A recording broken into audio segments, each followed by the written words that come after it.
Hello दोस्तों, तो स्वागत है आपको हमारे चैनल डीजे कृष्णा स्टूडियो में। तो दोस्तों, आज मैं आप लोग के लिए लेकर के आ गया हूँ एक नया प्रोजेक्ट जो कि आप डिस्प्ले पर देख रहे हैं। ये प्रोजेक्ट भोजपुरी सॉन्ग का है, प्रमोद प्रेमी का।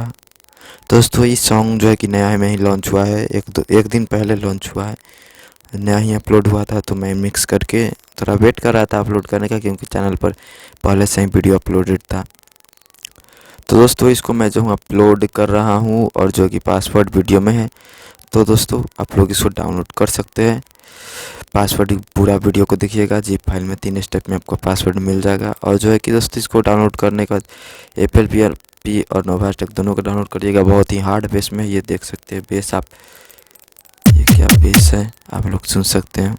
दोस्तों, ये सिंपल ढोलकी में रिमिक्स है, बट बहुत ही डांसिंग सॉन्ग टाइप का रिमिक्स हुआ है। 160 BPM पर मैंने रिमिक्स किया है और जो है कि सारा फर्स्ट बीट में यूज़ किया गया है। और कुछ पैटर्न में राजकमल बस्ती का मैं रखा था, उसका ही उसी टाइप का जनरेट किया हुआ, तो मैं उसी को यूज़ किया हूँ। और जो कि कुछ ज़्यादा इसमें यूज़ नहीं हुआ, बट बहुत ही हार्ड है, आप लोग सुन सकते हैं। और दोस्तों, चैनल पर नए होंगे तो सब्सक्राइब कर दीजिएगा, क्योंकि सब्सक्राइबर जो है कि बढ़ना पूरे बंद हो चुका है। और दोस्तों, वीडियो को लाइक ज़रूर कीजिएगा, ताकि मुझे मोटिवेशन मिले तो मैं वीडियो और भी बनाऊँ। तो दोस्तों, चलिए मैं जो आपको ये ट्रैक सुना देता हूँ।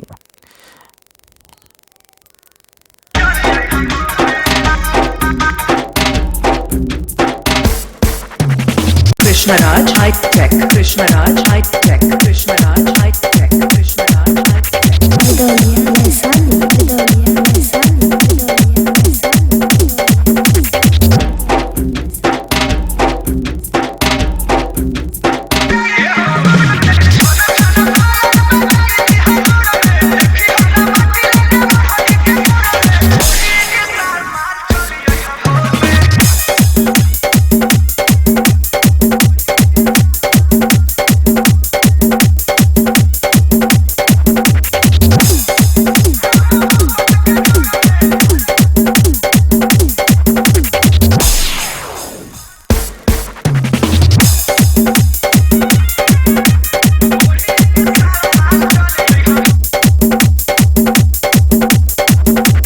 Krishnaraj High Tech, Krishnaraj High Tech, Krishnaraj High Tech, Krishnaraj High Tech.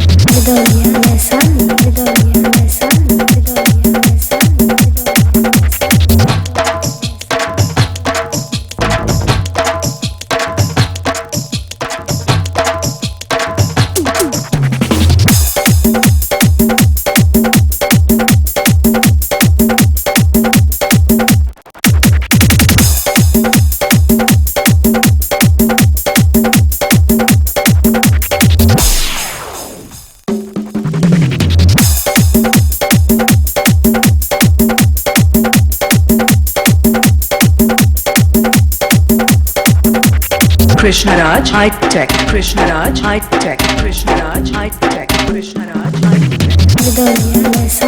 Tech.